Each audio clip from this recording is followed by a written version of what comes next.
अस्सलाम वालेकुम students, I am ज़ैन तबस्सुम और आप लोग देख रहे हैं ज़ैन अकेडमी चैनल।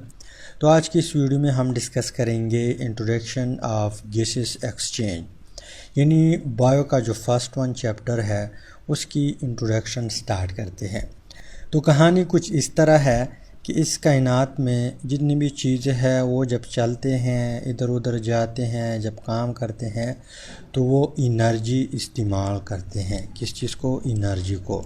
जैसे मैं आप लोगों को एग्ज़ाम्पल देता हूँ, जिस तरह गाड़ियाँ हैं, मोटरसाइकिल है, कार है, बड़ा बस है, छोटा बस है, इसके अलावा रिक्शा है, इसमें हम पेट्रोल डालते हैं। उस पेट्रोल में जो है एनर्जी स्टोर होती हैं।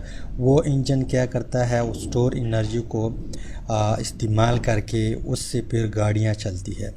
इसी तरह यहाँ पे जो जहाज़ है, जो बहरी जहाज़ है, यानी जितनी भी चीज़ें हैं इस यूनिवर्स में, वो जब चलते हैं तो किस चीज़ के ज़रिए चलते हैं? एनर्जी के ज़रिए। जब एनर्जी उसको मिलती है तब ये चलते हैं। एनर्जी ख़त्म हो जाती है तो ये रुक जाता है। जैसे मोटरसाइकिल में पेट्रोल ख़त्म तो फ़ौरन रुक जाता है।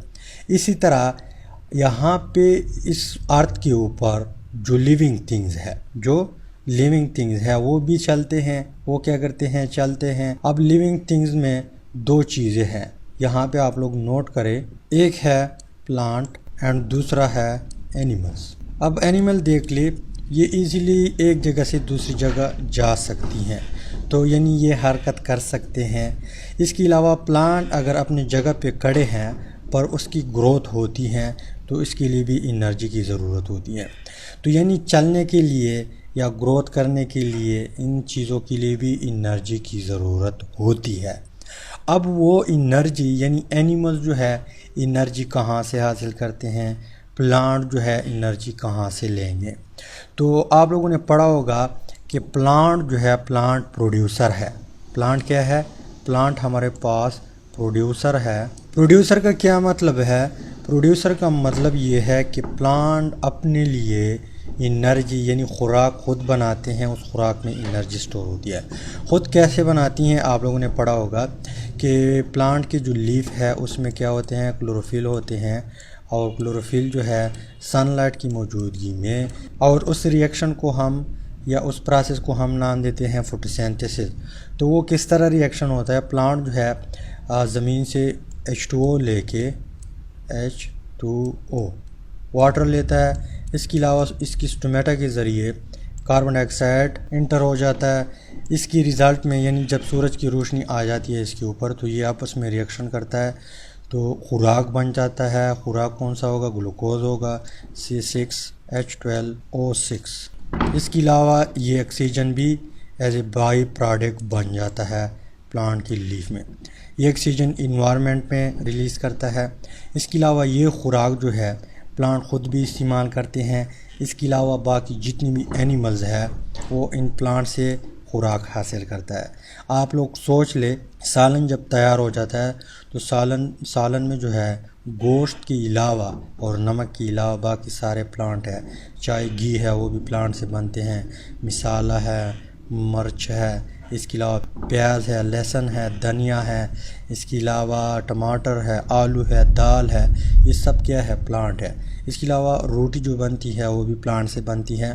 तो कहने का मतलब ये है कि ये खुराक जो बना प्लांट में, ये प्लांट ख़ुद भी इस्तेमाल करते हैं और हम भी प्लांट से लेते हैं, या तो डायरेक्ट या इनडायरेक्ट। इनडायरेक्ट का मतलब ये है कि जब हम गोश्त खाते हैं तो वही जानवर उस पौधों को खाते हैं, तो पहले एनर्जी गोश्त में जाती हैं, यानी गाय बकरी में जाती हैं, उससे फिर हम लेते हैं। अब इस खुराक को जब हम लेते हैं तो हम क्या करते हैं? इसको एज ए ईंधन इस्तेमाल करते हैं। जैसे गाड़ियां हैं वो पेट्रोल डीजल एज ए ईंधन इस्तेमाल करते हैं, तो हम क्या करते हैं? यहाँ पे चलने के लिए, काम करने के लिए, इसके अलावा सोने के लिए, जागने के लिए, दौड़ने के लिए हम क्या करते हैं? इस ग्लूकोज को इस्तेमाल करते हैं और इस्तेमाल करने की रिज़ल्ट में हमारे पास एनर्जी आ जाती है। रिएक्शन किस तरह होगा? रिएक्शन मैं करवाता हूँ। ग्लूकोज होगा C6H12O6। ये ग्लूकोज हम लेते हैं, हम खुराक में लेके फिर ब्लड में शामिल हो जाता है। यानी डाइजेशन के बाद ब्लड फिर सेल तक लेके जाता है। इसके अलावा यहाँ पे इसके साथ ऑक्सीजन रिएक्शन करके 3 चीज़ें बनती है। एक तो बनता है कार्बन डाइऑक्साइड, इसके अलावा वाटर, और इसके अलावा हमारे पास एनर्जी बन जाती है। तो इस एनर्जी को हम फिर क्या करते हैं, इस्तेमाल करते हैं। ये एज ए ATP बन जाती है, एडेनोसिन ट्राइफॉस्फेट के फॉर्म में होता है। तो इसको हम इस्तेमाल करके चलते हैं, फिरते हैं, इधर उधर घूमते हैं। लेकिन यहाँ पे अगर आप लोग गौर करें, यहाँ पे इसको तोड़ने के लिए या यहाँ से इससे एनर्जी रिलीज़ करने के लिए ऑक्सीजन की ज़रूरत होती है। किस चीज़ की? ऑक्सीजन की। और ऑक्सीजन क्या है? हमारे पास गैस है।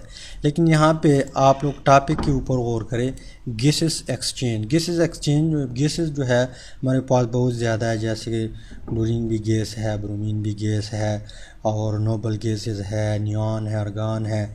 इसके अलावा कार्बन डाइऑक्साइड है, कार्बन मोनोऑक्साइड है, और हाइड्रोजन है, हीलियम है, बला गैसेस है। पर यहाँ पे गैसेस एक्सचेंज से मुराद कार्बन डाइऑक्साइड CO2, इसके अलावा ऑक्सीजन, इसकी एक्सचेंज के ऊपर हम इस चैप्टर में बात करेंगे। तो यहाँ पे एनर्जी गेन करने के लिए ऑक्सीजन की ज़रूरत होगी। ऑक्सीजन हम क्या करेंगे, यानी अगर हम अपने ऊपर अप्लाई करें तो यहाँ पे हमारे लंग्स है, तो सबसे पहले एक्सचेंज तो यहाँ पे होता है। यानी ऑक्सीजन सेलुलर लेवल पे अगर आप लोग देख ले, यहाँ पे ऑक्सीजन की ज़रूरत है। ऑक्सीजन की ज़रूरत क्यों है? क्योंकि यहाँ पे ग्लूकोज के साथ रिएक्शन करता है, हमें एनर्जी देता है। तो यहाँ पे कार्बन डाइऑक्साइड बनता है। तो मान लो अगर ये सेल है, एक सेल है, ये उसका क्या है? साइटोप्लाज्म है। तो इससे कार्बन डाइऑक्साइड निकलेगा, CO2 निकलेगा, क्योंकि यहाँ पे बना हुआ है, और ऑक्सीजन इंटर होगा क्योंकि ऑक्सीजन की वहाँ पे ज़रूरत है। तो यहाँ पर भी एक्सचेंज हुआ सेलुलर लेवल पे। इसके अलावा अगर हम ऊपर आए तो यहाँ पे फिज़िकल जो एक्सचेंज है, यानी हमारे लंग्स है, लंग्स सबसे पहले वो काम करता है। हमारे इर्द गिर्द जो है एयर में ऑक्सीजन की कंसंट्रेशन ज़्यादा होती है, तो डिफ्यूजन के ज़रिए यहाँ पे एयर अंदर जाके फेफड़ों में एल्विलाई होते हैं, आप लोगों को पता होगा।